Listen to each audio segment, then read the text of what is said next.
मैं माननीय केंद्रीय मंत्री परिवहन और राजमार्ग विभाग माननीय नितिन गडकरी जी को एक ज्ञापन सौंप कर हम मांग किए हैं। इसके पहले पूर्व में भी मैं सड़क परिवहन और राजमार्ग विभाग केंद्रीय मंत्री भारत सरकार माननीय नितिन गडकरी जी को प्रेषित किया था। और साथ ही साथ हम मांग कर रहे हैं कि NH-43 जो सिमडेगा कोलीबिरा पथ है, जो छगरी बांधा आरानी होते हुए बिंधन टोली फुलवा टावर गांव तक करीब 15 किलोमीटर का दूरी है और वो घाटी झिकझक है, जिसके चलते आए दिन नित्य प्रतिदिन हुआ एक्सीडेंट हो रहा है। नित्य प्रतिदिन, कोई भी दिन ऐसा नहीं है जो कि सिमडेगा कोलीबिरा घाटी जो कोलीबिरा से 5 किलोमीटर के दूरी पर है, वहाँ पर रोज़ घटनाएं हो रही हैं। और न जाने इस 5 साल के दरमियान में हज़ारों लोगों की जान उस दुर्घटना में घटी है। बावजूद हमारे सांसद, हमारे राज्य के मुखिया माननीय मुख्यमंत्री जी को ज्ञापन प्रेषित करते हुए कितने बार हम लोग आग्रह किए कि कम से कम कोलीबिरा सिमडेगा घाटी जो 15 किलोमीटर की दूरी पर है, जो घाटी है, उस घाटी को कम से कम अगर काट के सीधा कर दिया जाता तो कम से कम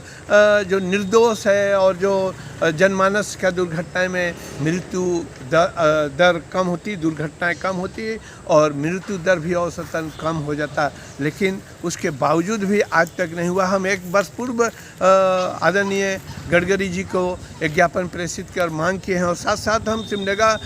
पुलिस अधीक्षक के कार्यालय से सूचना उपलब्ध करा के कि सिमडेगा और कोलीबिरा में कितनी दुर्घटनाएं हुई हैं, कितनी एक्सीडेंटल हुआ है, कितना एक्सीडेंटल में डेथ हुआ है, वो सब हम आंकड़ा माननीय केंद्रीय मंत्री भारत सरकार को हम प्रेषित कर चुके हैं। साथ साथ उनका एक कॉपी हम स्थानीय सांसद सह जनजाति मंत्री भारत सरकार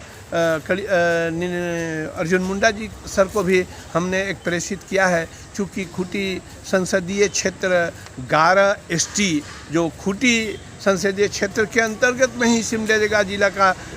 कोलीबिरा और सिमडेगा पथ जो बंधन टोली तक जाती है, उस रोड को कम से कम काट के सीधा करवा दिया जाता तो बड़ी कृपा होती। मैं आदरणीय केंद्रीय मंत्री भारत सरकार से पुनः आग्रह करना चाहता हूं कि नित्य प्रतिदिन जो एक्सीडेंटल डेथ हो रहा है उसका आंकड़ा कम होगा और कम से कम लोग सुरक्षित रहेंगे। यही हम मांग आदरणीय मंत्री जी से किए हैं और उनको हम पुनः अभी भी एक ज्ञापन प्रेषित कर रहे हैं ताकि उनके जहन में आए तो निश्चित ही वो इस पर कार्य करेंगे। तो कम से कम सिमडेगा कोलीबिरा पथ में जाने वाले, चाहे वो बॉम्बे रूट का गाड़ी हो, कलकत्ता बॉम्बे है, कलकत्ता रायपुर है, रांची कोलीबिरा उड़ीसा है, भुवनेश्वर, सारे गाड़ियों का परिचालन और ट्रकों का परिचालन होता है। और किसी भी दिन देखिएगा कि उस घाटी में कोई ट्रक पलटा हुआ है, कोई कार एक्सीडेंट है, कोई ये है। तो इसलिए हम मांग करते हैं कि उस घाटी को काट के सीधा कर दिया जाए, अन्य घाटी की तरह। जिस तरह चुटूपालू घाटी को काट के सीधा कर दिया गया, हमारा टेबो घाटी को काट के सीधा कर दिया गया, तो उसी तरह हम आग्रह करते हैं कि इस घाटी को भी काट के सुगम और सीधा कर दिया जाए। 15 किलोमीटर का दूरी है, यही हम आग्रह